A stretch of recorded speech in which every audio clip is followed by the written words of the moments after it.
A very warm welcome to everybody here this morning. I'm delighted to see so many old faces and some new faces too. A quick announcement to let you know that we are live streaming the Minister's keynote speech. So also a welcome to our audience who is watching this remotely. This is the 28th Global Forum on Forest Governance. So a series that began 15 years ago. And since then, these meetings have continued to grow in size and in diversity, something that I think reflects the increasing number and scale of interventions aimed at tackling illegal logging and improving forest governance around the world. So we're going to be talking about many of these initiatives over the coming 2 days, and we have a great lineup of speakers over the coming 2 days. But for now, I'm delighted to welcome Minister Coffey here this morning. This is, in fact, her very first time here at Chatham House, so a very warm welcome to you. Minister Coffey is the Parliamentary Under-Secretary of State at the Department for Environment, Food and Rural Affairs, a role that she has held since 2016. And she's going to be talking about the work that the UK has been doing on fleg tea and will be continuing to do. I think it's fair to say that here in the UK we face some difficult times in the context of Brexit. And more broadly on the global stage, I think there's clearly huge challenges remaining in terms of reducing illegal logging and tackling deforestation in the context of climate change. So I think these are some of the issues that we're going to be hearing more about. Minister Coffey is going to be talking for about 15 minutes, and then there will be a few minutes, hopefully, for questions. And just to say that for those watching online via the live stream, you're welcome to submit questions via Twitter. So the hashtag is ch_GFFG. And because we are live streaming, in fact, this session isn't under the Chatham House rule, and so also bear that in mind for your questions, please. So without further ado, I'm very pleased to welcome Minister Coffey. Thank you.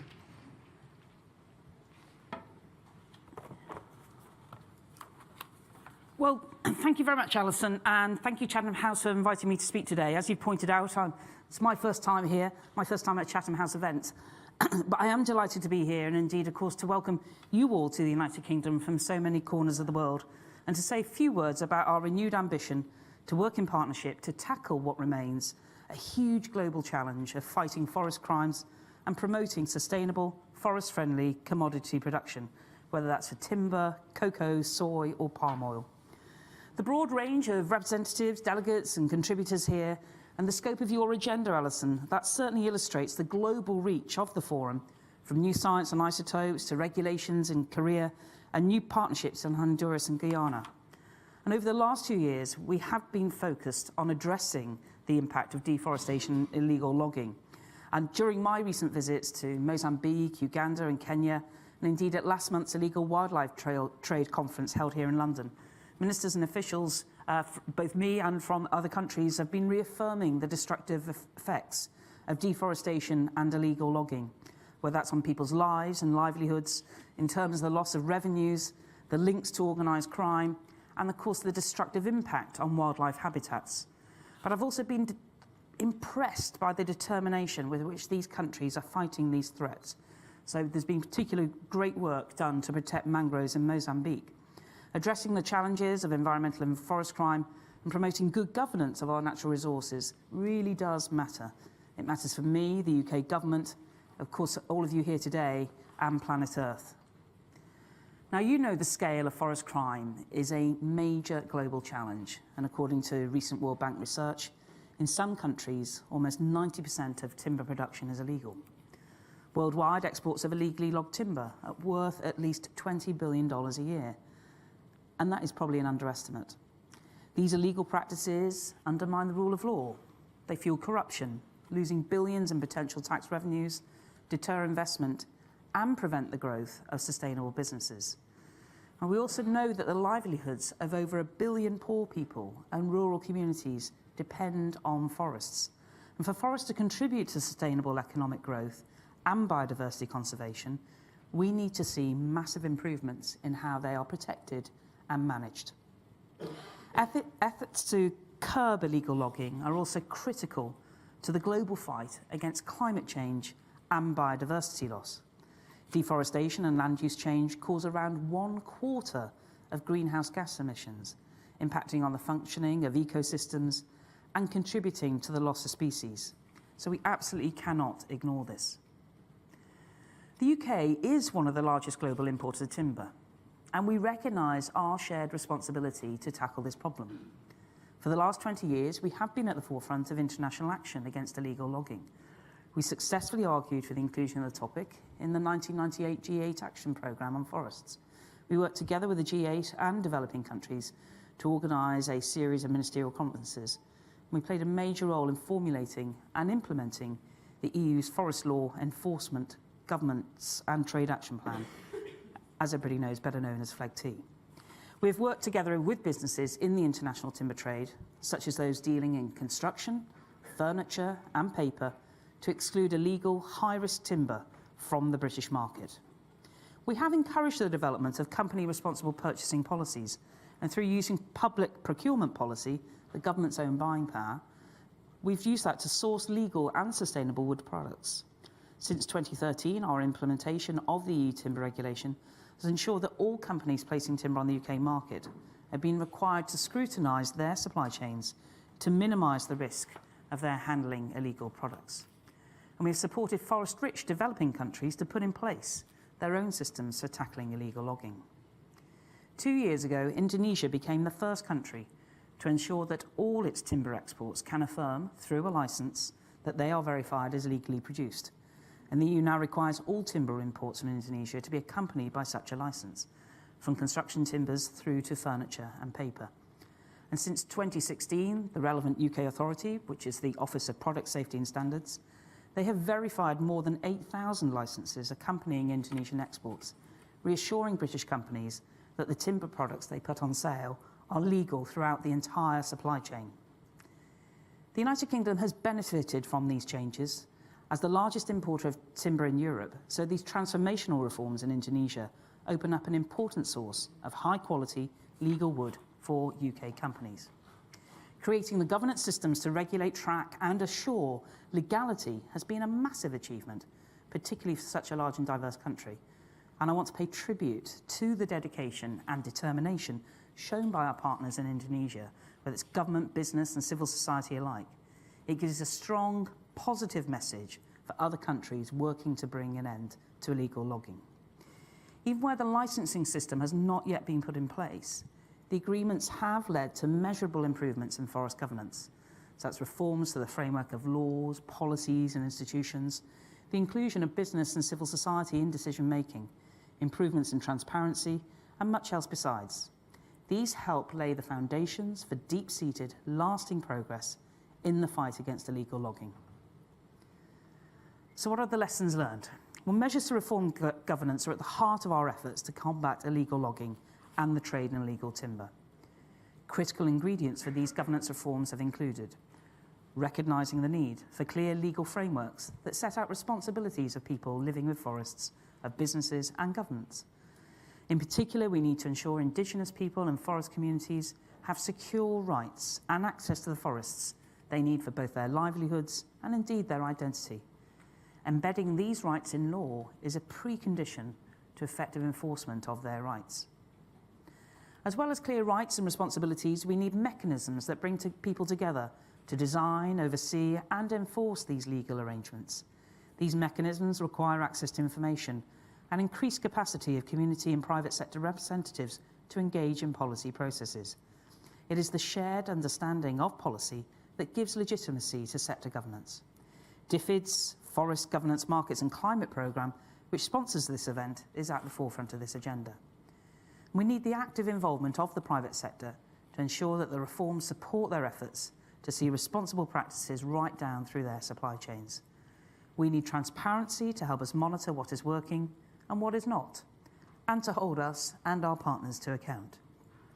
This transparency helps us to communicate and promote the results of these efforts in our own and international markets, which in turn we hope will improve the incentives for good governance and responsible business.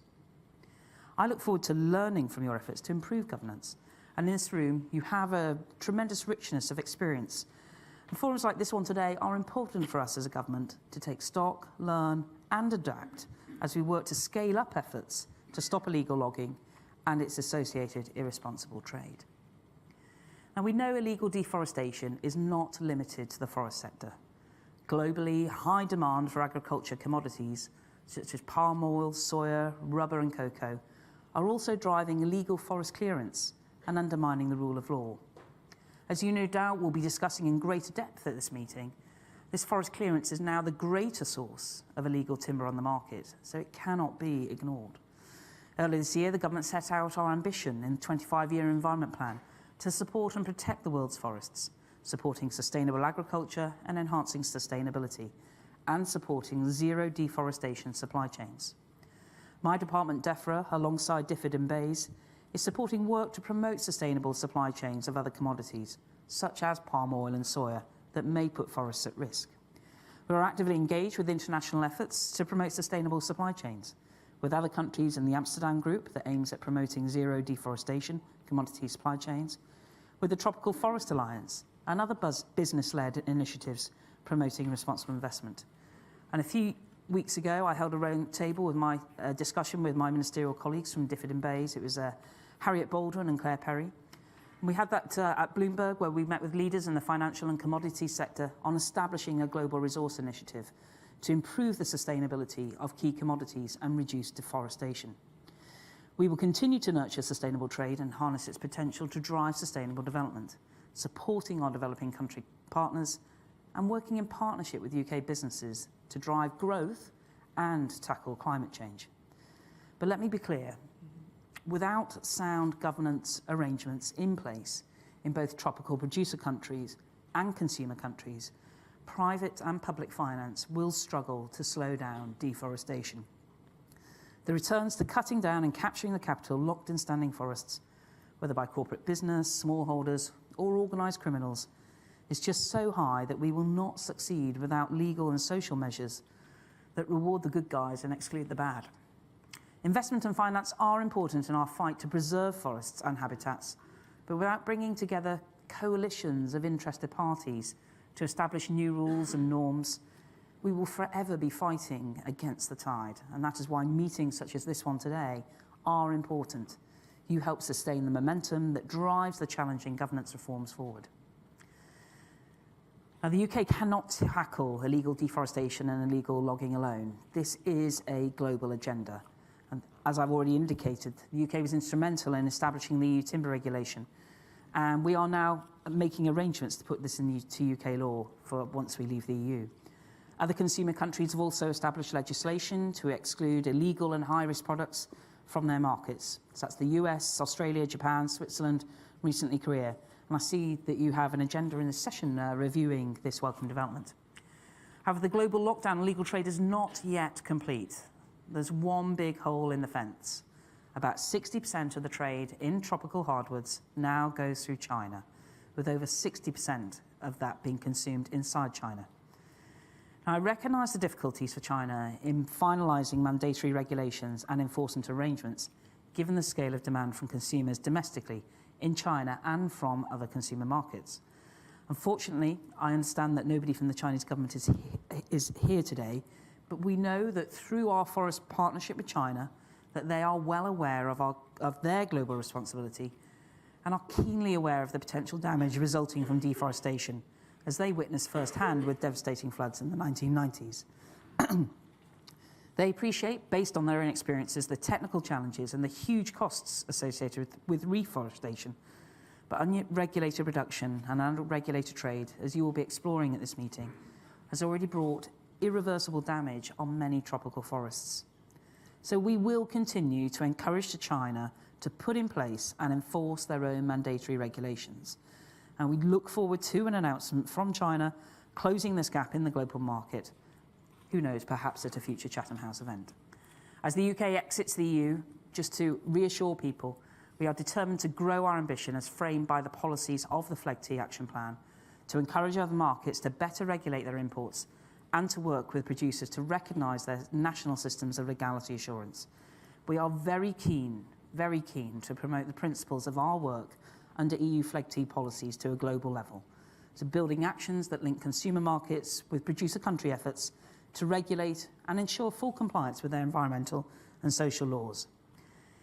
In 2020, the UK, along with 196 other countries, will agree and adopt a post-2020 strategic framework for biodiversity under the CBD. This is a key moment to bend the curve away from biodiversity loss and shape a positive future for nature and people. All sectors have a role to play, including the forestry sector, and it's critical that the industry are part of that discussion from the start. Finally, I just want to reiterate for this audience and elsewhere, in these days when the UK's exit from the EU is constantly in the headlines, let me just reassure you about the UK commitment to climate change, deforestation and illegal logging. We remain committed to the environment, to mitigating climate change, to reducing deforestation and to preventing illegal logging. The EU timber regulation is being brought into law. The legislation was initially laid before Parliament in July for scrutiny. It's now been laid formally in Parliament just last month, and that will put in place the mechanisms that's necessary to bring that law into effect. And we also will have mechanisms in place to recognise the licensing systems of producer countries currently engaged in voluntary partnership agreements with the EU. We remain committed to supporting the governance reforms of developing countries that underpin their legality assurance systems that will eventually result in licences for exports. And we will continue to promote responsible, legal and sustainable trade in agricultural commodities. These UK commitments extend beyond this government and in broad terms, frankly, across all parties in the UK Parliament. They resonate with concerns about the environment, fair trade and international development that go beyond insiders and committed activists, and they do excite wider interest in our society. Our commitment is not just to standalone programmes to mitigate climate change and arrest deforestation. This commitment aligns with other initiatives, including tackling organised crime, so the greenwashing of illegal proceeds, promoting rule of law, and encouraging democratic decision-making that brings citizens, communities, interest groups, the private sector and government together to formulate and enforce laws based on transparency and public access to information. Alison, I will also be doing my bit to continue to try and push the agenda on mangroves, which I'm actually trying to get rebranded blue forests. They don't have as much an attention at times in this sector, and it's something that I'm personally committed to making sure happens. But I want to wish you all well and look forward to hearing the outcomes of this 28th Illegal Logging Forum at Chatham House, and thank you for your attendance.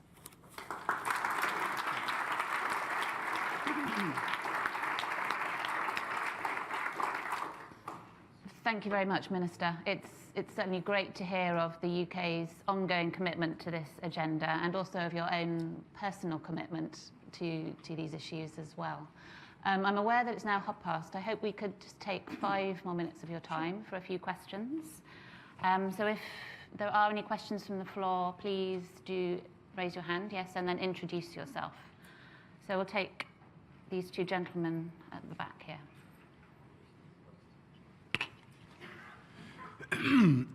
Excuse me. Thank you very much, Minister. Ewan Grant.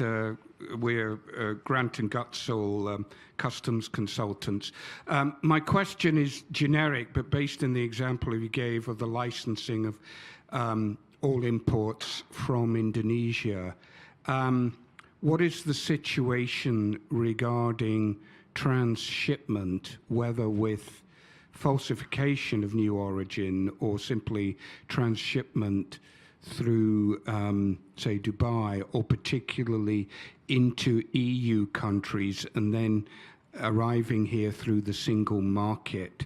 Are there any, because it does strike me that there are potential weaknesses in a number of countries which may not pick things up without considerable efforts.